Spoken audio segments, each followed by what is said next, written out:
Oh.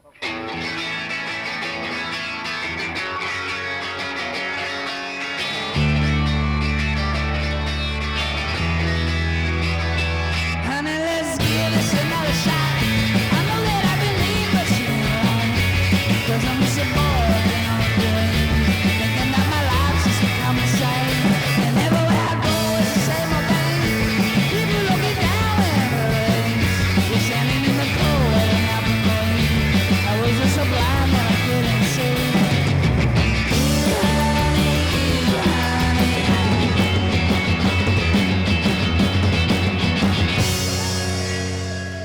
This next comic is very funny. He looks great in blue.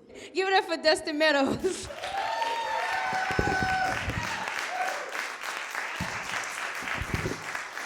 Oh, hey, everybody. Excited to be here. Oh, let's get into it. All right, keep clapping, keep clapping. All right, let's do some jokes now. Guys, I like to think that I'm a smart person, but I have to remember that on my 30th birthday, I cut my hand open trying to open a box of ice cream with a knife. And if you're not familiar with how ice cream works, at no point is a knife called forever. But I'm just standing over it like John Rambo, just throwing down. I'm just like, oh, sometimes the survival war, you gotta become a war. Like, my life has just turned into a shitty version of the movie Final Destination. Like, the Grim Reaper has a plan for how he's gonna take me out of the equation, but I don't get some elaborate Rube Goldberg death with a logging truck. What I get is Grim Reaper himself looking down at my life and going, what we got here? Big ass knife, box of moose tracks. Fuck it, I'm gonna spin the wheel on that every time. See where the evening takes us.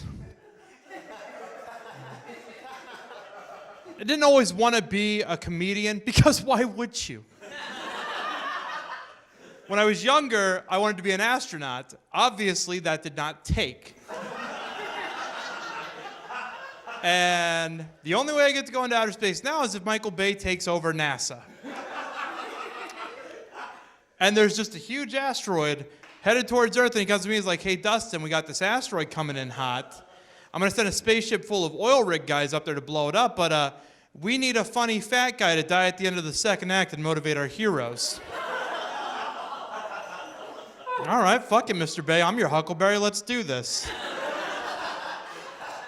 Got some conditions, though. First, I would like to go on a date with the girl who played Hermione in the Harry Potter films.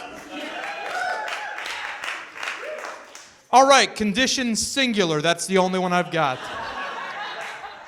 And it doesn't even have to be a sexual thing. She just seems like she'd be cool to hang out with. She's fun, she's smart, she's really motivated. She falls in love with me, that's on her. I can't turn this off, you guys. All right, you can't just pull the plug on handsome. That's not how it works.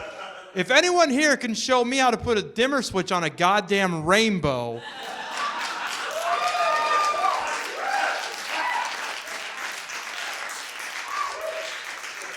I'll work on reeling this in just a squidge.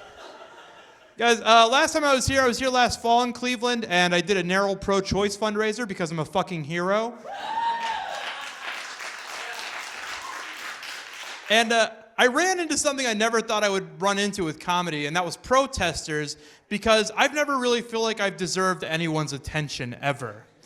And they started off, like, I went out to investigate, and they got in my face, they're like, why are you doing this show? I was like, you know, obviously it's a cause I support, you know, I believe a woman's body is her choice and all that. And they're like, okay, but what is so funny about dead babies, huh? Tell us that.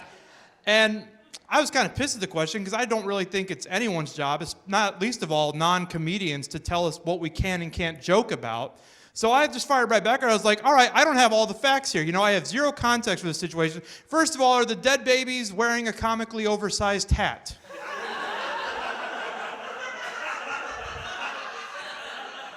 That's pretty funny. That's a pretty good bit. I know everyone's got a lot of questions in the few minutes that have passed. Probably the big question is, hey, Dustin, what's the worst thing that's ever been in your mouth? The answer may surprise you. It was a white guy's dreadlock.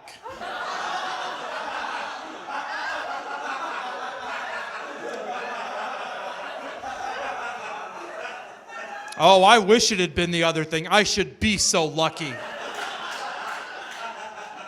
And the way this happened was I was at a punk rock show about 8 or 9 years ago. And the cool thing about punk shows is you pay $5 to $30 to go see a band, and they throw the mic into the crowd so you can sing the songs you paid to see them sing. And the lead singer of the band I was seeing was a skinny white vegan dude who had dreadlocks down to his waist. And I was in the pit up front because they were one of my favorite bands, and they were passing the mic around.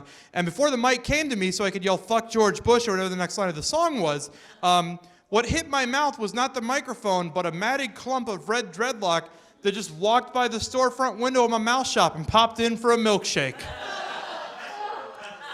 I had to taste it. How do you think I felt? And now, because of that, I am suspicious of white guys with dreadlocks. Sorry, backpedal. Now I am more suspicious of white guys with dreadlocks. Before that night, I would see a white guy with dreadlocks and just be like, okay, great, this guy's not going to shut up about Gogo Bordello or whatever, okay. But now, every time I see a white guy with dreadlocks, I have the same reaction that a rescue animal has when it sees sudden movement out of the corner of its eye. Or just, oh! Because it's been hurt before and it can never love again. I've learned a lot of lessons being alive in my time. I've learned that love is hard. Oh, love is hard. And I found that I tend to hold on to painful reminders from relationships, emotional triggers, if you will. I collect emotional triggers the way freshman college dorms collect Boondock Saints posters. And I can with confidence say that my dumbest emotional trigger to date is the song "What's Your Fantasy" by Ludacris. And the way this works is the girl that should have been the one that I fucked up and let get away all those years ago, whenever we were together and we were about to explore each other's respective fantasies, she would often sing "What's Your Fantasy" by Ludacris to me. And I hadn't thought about that song in a long time, and it came on my Spotify at work. I just started singing along. I was like, yeah, backseat, windows up, that's the way she used to like to fuck. Oh. Don't go down this hole, Dustin. Change the channel, change the channel. Next song, Area Codes by Ludacris. Oh, she had an area code! That's how phones work. You live and you learn, you live and you learn. I like science, you guys. I think science is pretty dope. Every now and then, though, science gives us things we don't need. For example, I recently drank birthday cake flavored vodka. I don't know about anyone here, but when I drink, it's to kill painful memories.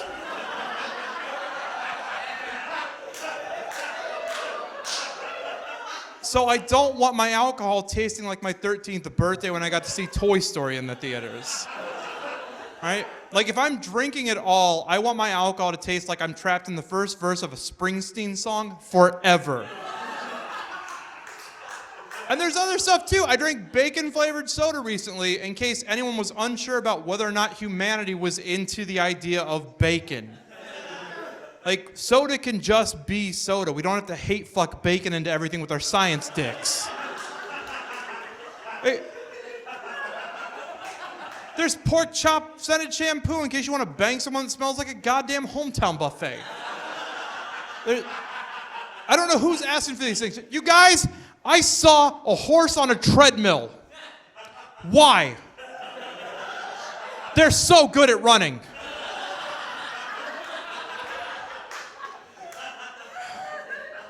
I'll get out of here on this, you guys. I think we need to stop making fun of hipsters. And it's not because I feel an affinity for them. I just think that all the good jokes have been made at this point. Hipsters are just the "that's what she said" jokes of people. We've heard them all. We're over it. It's not funny anymore. And also, I really hate people just make fun of hipsters because they like dumb things. And if you're going to make fun of somebody, do it because there's a trash can where their heart should be, not because they like something stupid. We've all liked dumb things in our lives. With hipsters, it's infinity scarves and spelling the word churches with a V. But I've liked stupid shit in my life. I've liked plenty of dumb things. You guys, when I was in high school, I was down with the sickness. I owned that first Disturbed album. I listened to all of that garbage music. I listened to a band named Cold Chamber that looked like the grown-up version of the babies from Rugrats. All right? I saw these bands at Ozfest. Statistically speaking, I should have 0 friends. I listened to a band named Korn who could not spell the word corn. Hey, and even the stuff that I do like from youth, that like I still think is good. I'm willing to bet at least one person here has either fingered someone or been fingered by someone while listening to Weezer's Blue album. There's an order. Blue album's for foreplay, Pinkerton's for fucking. Every album after that's how you tell somebody you don't love them anymore. But those first 2 albums, amazing, unfuckwithable albums. And every time I go to make fun of a hipster, something in my brain snaps and steps in and goes, hey, Dustin, do you remember 10 years ago when Rivers Cuomo, the lead singer of the band Weezer, the band responsible for 2 of your favorite albums of all time, do you remember when he auditioned to play guitar for the band Limp Bizkit?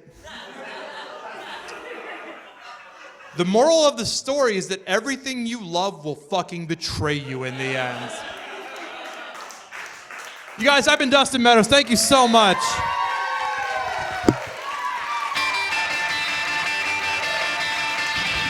Dustin Meadows, everybody.